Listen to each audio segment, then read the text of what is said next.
suis vraiment contente d'être ici ce matin pour avoir la chance de partager mon cœur avec vous. Je suis honorée d'avoir la possibilité de le faire. Aujourd'hui, j'aimerais vous parler d'un sujet qui est assez vulnérable pour moi, mais je crois que beaucoup d'entre nous ont dû dealer avec ça ou que certains ne savent même pas que c'est dans leur vie, comme moi, si je ne savais pas que c'était dans ma vie.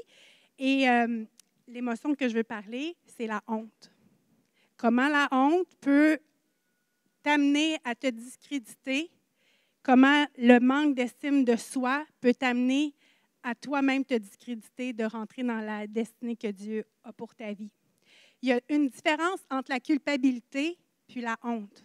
La culpabilité, c'est quand la culpabilité va dire « j'ai fait quelque chose de mal », tandis que la honte va dire « je suis quelqu'un de mal ». Donc, je ne sais pas si vous comprenez le pattern. C'est vraiment la différence entre la honte. La honte va vraiment te dire que tu es quelqu'un de mal en soi. Donc, la honte va ouvrir la porte à une faible estime de soi. Ça va empêcher même d'avoir des connexions profondes avec les gens autour de toi parce que dans ta conception de toi-même, tu crois que tu es une erreur. Alors, si tu vas plus profond en connexion avec la personne, tu as la peur que la personne découvre qui tu es vraiment. Donc, tu vas repousser les gens. Puis, pour empêcher de vivre un rejet, parce que toi-même, tu t'auto-rejettes, tu vas empêcher les gens de rentrer. Donc, ça fait des déconnexions dans ta vie. La honte, c'est un sentiment, comme je disais, d'être jamais à la hauteur, de ne pas être suffisant en nous-mêmes. La honte va te maintenir dans un sentiment constant de comparaison. Donc, tu vas te comparer avec les autres. Tu vas voir, « Ah, mon Dieu, cette personne-là est bien meilleure que moi. » Donc, en même temps, tu te dévalorises et ça l'ouvre la porte à l'intimidation. Donc, on est incapable d'être libre de la petite voix qui nous accable constamment dans notre tête. On est incapable d'être libre, on n'est pas libre et on fait un auto-sabotage de nous-mêmes. Donc, je ne suis pas assez ci, je ne suis pas assez ça. Et tout, il faut comprendre le contexte. Quand que Dieu a créé la création, il nous a donné tout pouvoir sur la terre comme dans les cieux. Ce qu'on déclare avec notre bouche il y a une autorité sur ce qui est déclaré. On a le pouvoir de déclarer la vie ou la mort. Et ça, l'ennemi le sait. S'il est capable de mettre la honte dans ta vie, il va t'empêcher d'être capable de rentrer dans ta destinée. Et le pattern dans ta tête, le cerveau, la façon qu'il est créé, je ne sais pas si vous connaissez Dr. Leaf, mais c'est une neuroscientifique qui s'est convertie avec les études qu'elle a faites, puis elle a découvert que la façon que le cerveau est fait, il y a une place spécifique pour Dieu et elle s'est convertie de cette façon-là. En tout cas, c'est incroyable. Là, vous irez voir Dr. Leaf, elle est incroyable.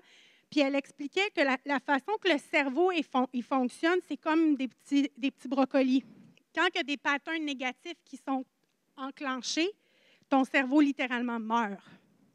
Et ça prend 36 jours de déclaration pour que ton cerveau reprenne vie. 36 jours pour une parole négative. Ça, l'ennemi, il sait comment ça fonctionne. Il était là dès la fondation de la création. Donc, à chaque fois que tu déclares quelque chose avec ta bouche, ton cerveau arrête pour écouter ta voix et de réenvoyer des patterns qui sont complètement différents. Donc, encore là, tu as l'autorité de déclarer sur ta propre vie un pattern positif ou un pattern négatif. Et je trouve, moi, quand j'ai lu ça, là, c'est comme aïe, ça m'a vraiment fait, c'est puissant. Moi, ça a ouvert ma conception de Dieu, de dire, t'es incroyable, tu nous as créés avec tellement de détails. En tout cas, j'étais émerveillée. Puis, j'aimerais ça vraiment juste qu'on prenne un temps de prière pour que Dieu puisse vraiment ouvrir notre cœur à recevoir ce qu'il veut faire ce matin, parce que je crois vraiment qu'il y a des gens ici qui vont être libres de la honte, qui vont être libres d'un manque d'estime de soi. Donc, on va prier ensemble. Papa, je te prie que tu puisses venir prendre la place ce matin. Je te prie vraiment que tu puisses venir remplir les cœurs avec ton amour, que tu puisses vraiment venir remplir, Seigneur, chaque partie où est-ce que ton amour n'a pas conquis dans nos cœurs. Je te prie que tous les liens oppressifs puissent partir maintenant dans ton nom, Jésus. Et je remplace tout lien oppressif par ton amour, par l'amour du Père. Saint-Esprit, on te donne la permission de venir enlever le voile sur nos yeux. Dans le nom de Jésus. Amen. La honte, c'est une arme puissante que l'ennemi va utiliser pour t'empêcher de rentrer dans ta destinée, comme j'ai dit tantôt. Ça va t'empêcher d'entendre la voix de Dieu. Ça va t'empêcher de rentrer dans une intimité profonde avec lui. Elle va ouvrir la porte à des mensonges, puis aussitôt que tu fais accord avec ce mensonge-là, le pattern, il se produit, comme j'expliquais, dans ton cerveau. Et quand l'ennemi a été, quand Satan, Lucifer, a été déchu, il y a juste une petite portion d'ange qui est partie avec lui. Puis, je me suis posé la question, comment une petite quantité d'anges déchus est en mesure d'affecter l'être humain sur la terre quand on est rendu des billions, c'est ça? Des milliards. Bon, je l'ai dit en anglais, je pense, c'est ça. Puis, justement, Chris Valentin, c'est un des prêcheurs, des prédicateurs qui était à notre école, puis il disait, l'ennemi n'est pas capable de créer la vie, donc c'est impossible pour lui de se multiplier. Donc, la façon qu'il fonctionne, c'est qu'il va aller mettre un mensonge dans ta tête, tu fais accord avec le mensonge et ta chair, le continu, lui, va partir. Il n'y a plus besoin d'aller faire un combat parce que aussitôt que tu as fait accord avec ce mensonge-là, ça s'enclenche toute seule parce que lui, il comprend comment que ça fonctionne. Donc, il s'en va ailleurs, mais quand on parle du combat spirituel, là, je décale un peu du message, mais juste que vous expliquez le contexte, c'est que le combat spirituel, quand on dit on combat contre le mensonge, c'est que là, tu es en train d'avoir une liberté, et là, oups, je vais essayer d'aller remettre un mensonge parce que sinon, il va être libre. Je ne sais pas si vous comprenez, ça fait du sens. Donc, dès la fondation du monde, Satan est venu dans le jardin d'Éden avec ses mensonges. Il a séduit Ève, Adam, pour qu'il mange la pomme, comme on le sait, parce qu'il savait qu'en faisant ça, la honte serait rentrée dans leur cœur et ça amènerait la déconnexion de l'amour du Père, la fondation du besoin de l'être humain. C'est puissant, là. Chaque être humain, on a été conçu pour être aimé par notre papa. Chaque être humain, c'est un besoin vital d'être aimé. On le sait, c'est quelqu'un qui va être en manque d'amour peut même en mourir. Un bébé peut manquer, un bébé peut mourir par manque d'amour. C'est intense. Puis, moi, il y a 1 an, je ne savais pas du tout c'était quoi la honte.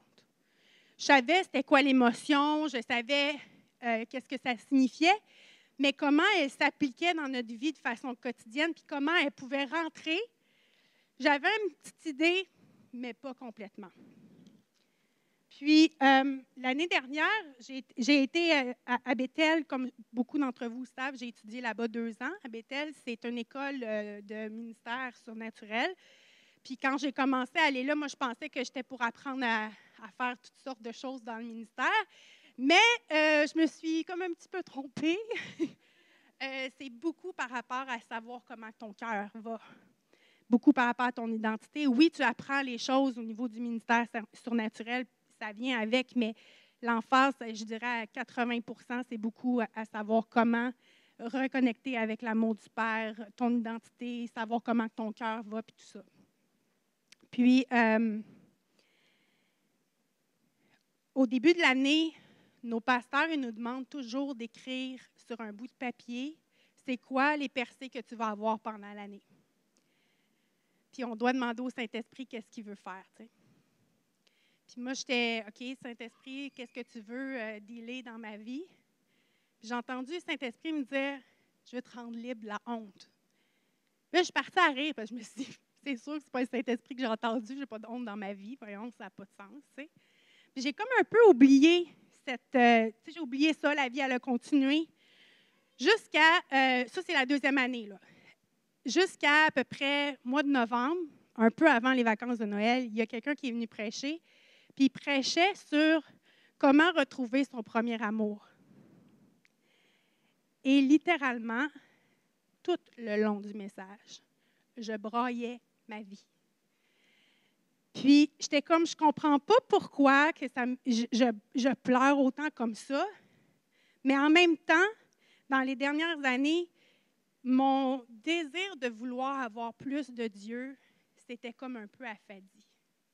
Le désir d'être passionné pour lui, c'était affadi. Moi, quand je me suis convertie, j'avais l'âge de 16 ans. Puis j'ai eu une rencontre vraiment spéciale avec Dieu où est-ce que j'étais sur le plancher en train de louer. Puis la présence de Dieu est venue tellement forte que je n'étais plus capable de bouger mon corps. Puis je sais que pour certains, ça va être weird, là, mais c'était ça. Puis j'étais comme dans sa présence, puis j'étais comme, « Oh mon doux Seigneur, je veux tellement vivre ça toute ma vie. Je vais être passionnée pour toi. Partout où tu iras, je vais te suivre. Tu es mon amoureux. » Puis je chantais des chansons d'amour, puis c'était comme, j'étais toute, « Waouh, mon amour! » tu sais. À un moment donné, j'ai entendu Dieu me dire, « Sophie, est-ce que tu sais que ça, tu peux le vivre toute ta vie? Est-ce que tu sais que le fait d'avoir l'impression d'être dans ma présence et de sentir des papillons, comme quand que tu rencontres la première fois ton amour, que c'est possible de le vivre? » Puis là, j'étais comme, « Oh oui, c'est ça que je veux. Je veux vivre dans ta présence passionnée. » Puis, tu sais, littéralement, j'exprimais mon cœur. Mais, avec l'attente dans ses promesses, le fait que j'ai été célibataire pendant des années, que maintenant j'ai eu une percée en passant, j'ai laissé mon cœur rentrer dans l'amertume face à Dieu. J'ai laissé la déception conquérir mon cœur. Puis ça m'a amené à faire des mauvais choix. C'est comme si, à quelque part, la déception était trop intense, que j'ai fini par croire, bien, Dieu n'est pas toujours bon.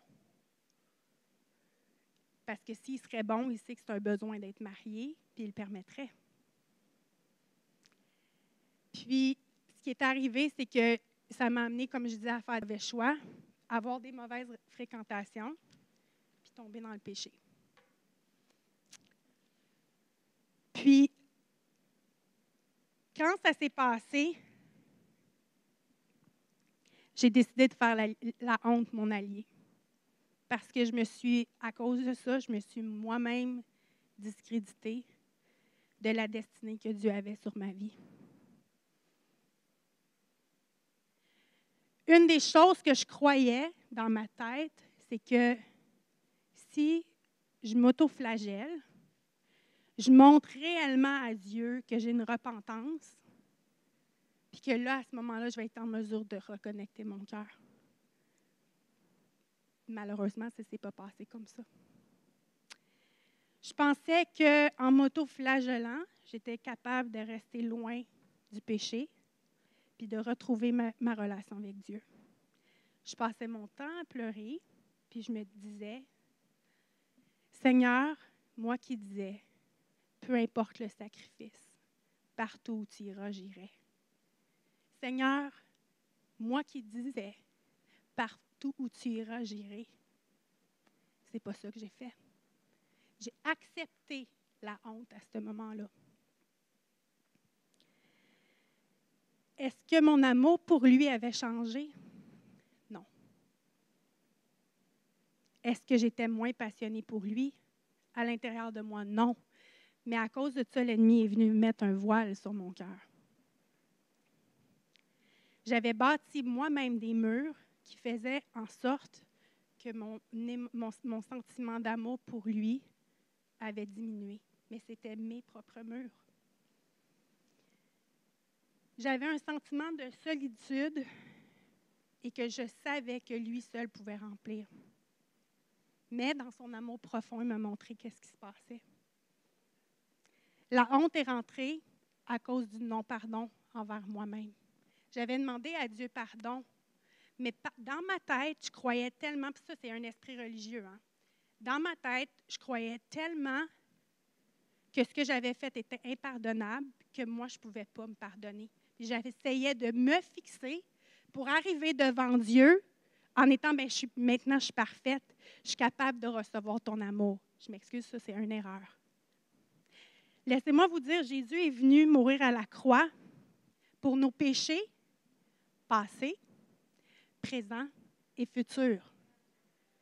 Quand tu tombes, la Bible a dit, 7 fois le juste tombe, mais ça ne s'arrête pas là, il se relève.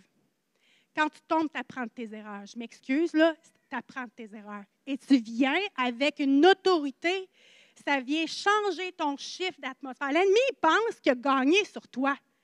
Mais je m'excuse, là, l'ennemi, là, c'est une crotte de nez. Je m'excuse, là, c'est vrai, littéralement ça. OK? Il va essayer de te déstabiliser puis de te faire croire que tu n'es plus rien. Mais ce n'est pas la vérité. Quand on comprend la grâce de Dieu, sa grâce, elle a tout couvert. Puis ça part à la croix. La croix va être, oui, le salut éternel. Oui, la restauration entre toi et Dieu. Oui, laver de tous tes péchés, mais à la vie abondance. Et l'ennemi sait que si tu comprends l'action de la croix, que tu as accès à la vie d'abondance, il sait, il est foutu.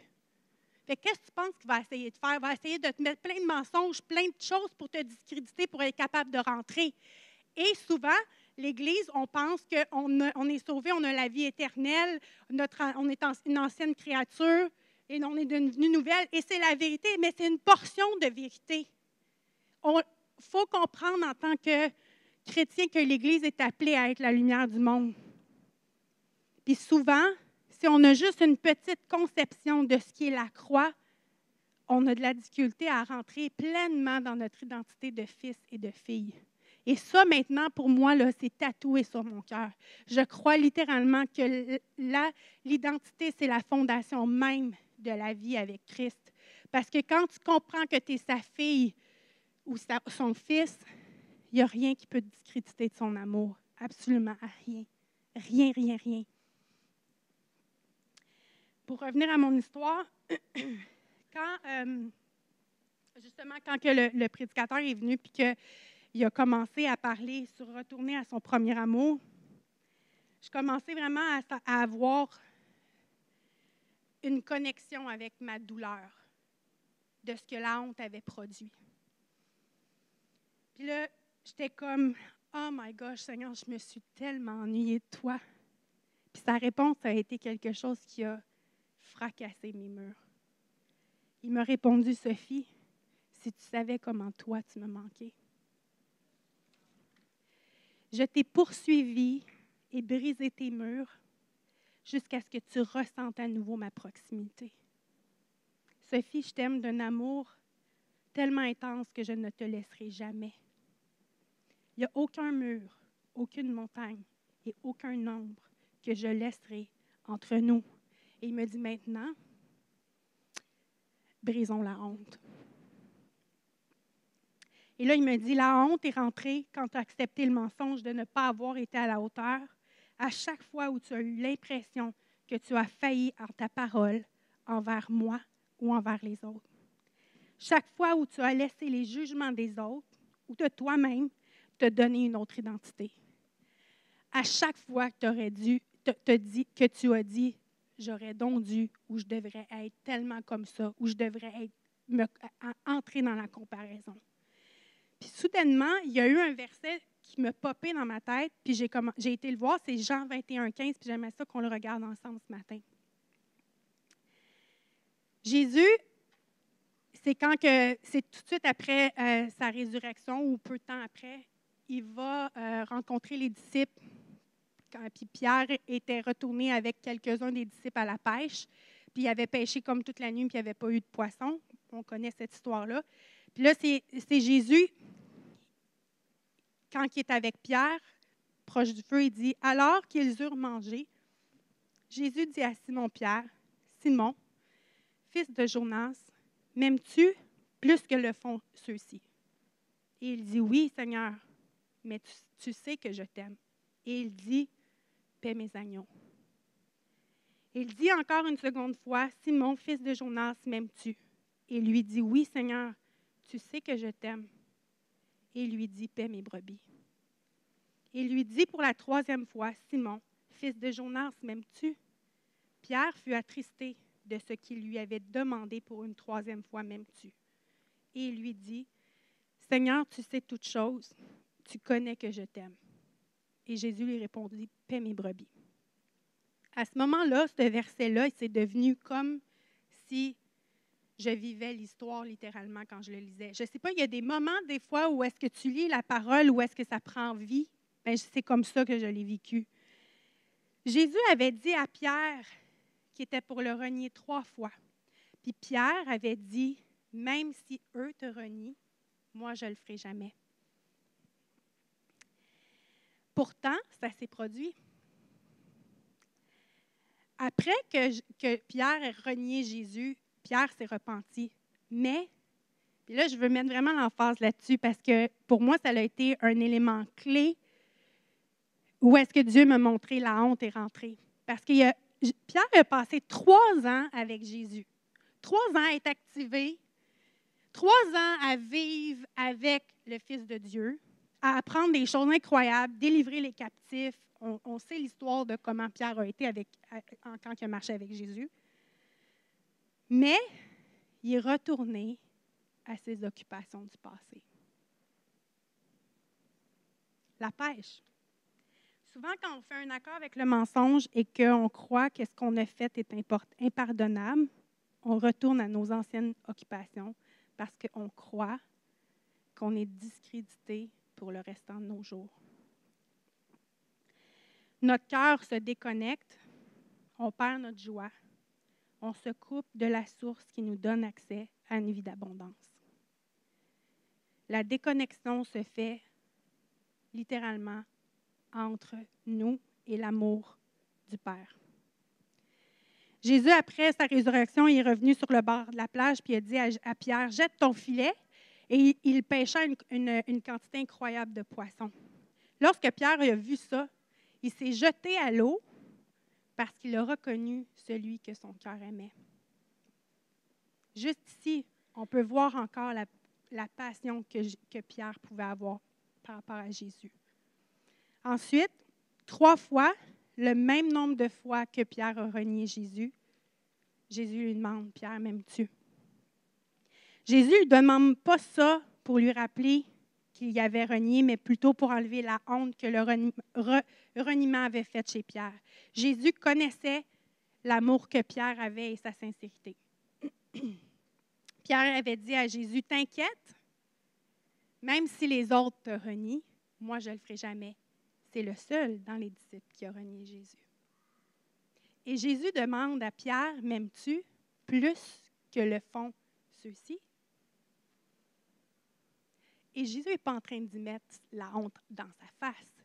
Il est juste en train d'essayer de le faire reconnecter avec l'émotion que la honte a créé la déconnexion dans son cœur. Il lui a demandé 3 fois. Et la 3e fois, ça dit, Pierre fut attristé que Jésus lui a demandé une 3e fois. Et Jésus, quand il dit « Pierre, m'aimes-tu », le mot « aimer », c'est « agapé ». C'est le sens le plus élevé de l'amour. C'est un amour prêt à te sacrifier. Et Pierre lui répond « Tu sais que je t'aime », il utilise « phila », qui veut dire « tendre affection ». Il n'est pas en mesure d'utiliser le même mot « amour » que Jésus utilise à cause de la honte. Parce que la honte voit son cœur, parce qu'il se sent insuffisant, insignifiant, et il n'est pas en mesure de dire « je t'aime comme tu m'aimes ». C'est seulement après la 3e fois que là, Pierre reconnecte avec son cœur, puis lui dit « Maître, tu connais toutes choses. » Et je crois à ce moment-là, Pierre, il a eu une révélation. Parce qu'il a dit, « Maître, tu connais toutes choses. » et tu sais que je t'aime. Et le mot qu'il a utilisé, je t'aime, est le même mot que Jésus utilisait dans les premiers textes. Ça, honnêtement, moi, ça l'a fait comme pff, aïe aïe. Puis, il m'a montré qu'est-ce que ça avait produit, la déconnexion dans mon cœur. Puis, à ce moment-là, Pierre, à ce moment-là, Pierre il a compris que son amour pour Jésus n'avait pas changé. Puis Jésus, à chaque fois qu'il lui demandait « Pierre, m'aimes-tu? » il n'était pas en train de le disqualifier. Il déclarait sa destinée. « Paix mes brebis. » Jésus, quand on pêche, notre Père n'est pas là à essayer de nous juger, de mettre le doigt sur notre faute, puis de dire « T'as-tu vu ce que tu as fait? Je ne suis pas sûre, je vais te faire confiance encore. Je m'excuse, mais il n'est pas comme ça. » Quand il voit que le péché a envahi des sphères, il est en train littéralement de crier sur notre vie. Tu es plus que ça. Tu es plus que ton péché. Le péché, ce n'est pas ton identité. Ton identité, c'est que tu es ma fille. Tu es mon fils. Je suis mort à la croix pour te racheter. Et souvent, dans notre conception de Dieu, on pense que Jésus est venu mourir à la croix parce qu'on était indigne. Et moi, là, ce mot-là, là, quand j'entends ça là, dans les chansons, genre « je suis indigne », là, j'ai le goût de vomir. C'est anti-biblique. Parce que si on serait si indigne que ça, là, Jésus ne serait pas venu mourir à la croix pour sauver la création au complet. Il nous aurait juste tout coupé la tête, puis il aurait recommencé à nouveau. Mais ce n'est pas ça qu'il a fait. Mais l'esprit religieux, par exemple, va faire en sorte que tu vas croire que tu es une merde à terre. Puis que tu as besoin de laver le plancher pour vraiment montrer à Dieu que tu es finalement comme peut-être utilisable. Mais c'est faux. C'est complètement faux. Jésus habite en nous. Sa puissance coule dans nos veines.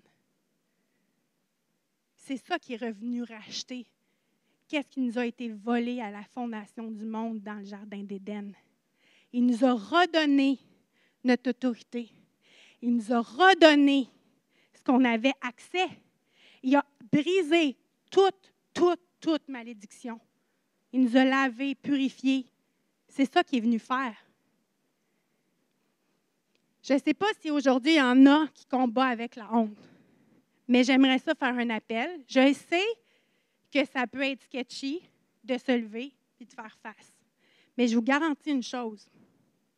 Quand tu fais face à l'état de ton cœur, c'est là où est-ce que tu ouvres la porte à la liberté. Donc, j'aimerais ça qu'on ferme nos yeux. Puis j'aimerais vraiment appeler, oui, j'aimerais ça quelqu'un qui vienne jouer au piano, s'il vous plaît.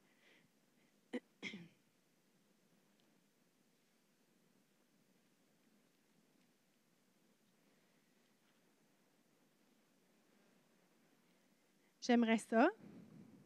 Je sais que ça demande du courage, mais que ceux qui voient, qui pourraient avoir des sphères de honte dans leur vie, j'aimerais ça que vous vous levez.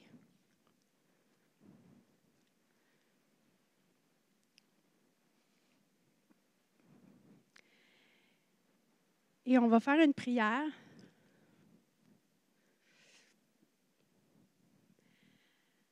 Que vous allez répéter après moi.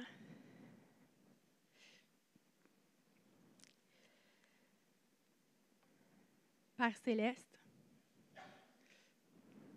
aujourd'hui, je te demande de venir briser les murs que la honte est venue affecter dans ma vie. Père céleste, je te donne l'autorisation de venir briser mes barrières, de venir briser mes forteresses, afin que ton amour puisse venir remplir chaque partie de mon cœur. Et aujourd'hui, je dis à la honte, tu n'es plus mon allié. Et aujourd'hui, je prends autorité en tant que fils et fille et je déclare que Jésus a tout accompli à la croix. Je brise tout accord avec le mensonge, que je suis insignifiant, que je suis indigne, et je brise tout accès à la mauvaise estime de moi. Et je me recouvre du manteau de fils et de fille. Cœur, je te demande pardon de t'avoir autocritiqué, de t'avoir jugé et de t'avoir disqualifié. Je te demande pardon de t'avoir maudit avec ma bouche.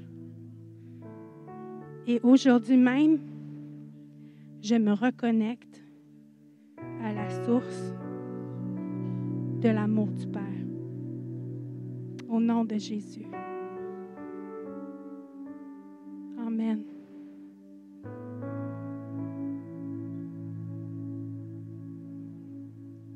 J'aimerais ça faire quelque chose un petit peu plus... ça va prendre 5 minutes.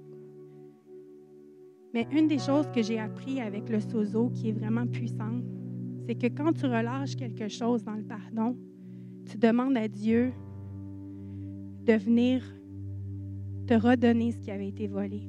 J'aimerais ça qu'on prenne le temps aujourd'hui puis que vous puissiez entendre la voix du Père sur vos vies. Vous allez répéter après moi, puis je vais vous donner une petite partie où est-ce que vous allez pouvoir entendre la voix du Père déclarer sur votre vie. Papa, alors que je dépose tous ces mensonges au pied de la croix, qu'est-ce que tu veux me donner en échange?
Je vous encourage vraiment à écrire ce que vous avez reçu, puis à faire cet exercice-là pendant la semaine.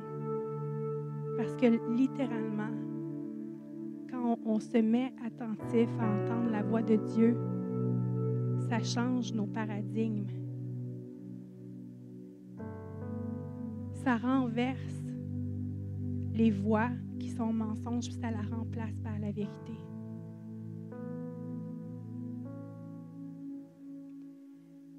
Quand la voix de notre papa parle, c'est jamais avec condamnation, jamais avec de te discréditer, jamais. Donc, juste un petit cue, si vous sentez un moment donné, quand vous avez l'impression que Dieu vous parle et qu'il vous juge ou vous critique, c'est pas sa voix. C'est pas Dieu qui vous parle.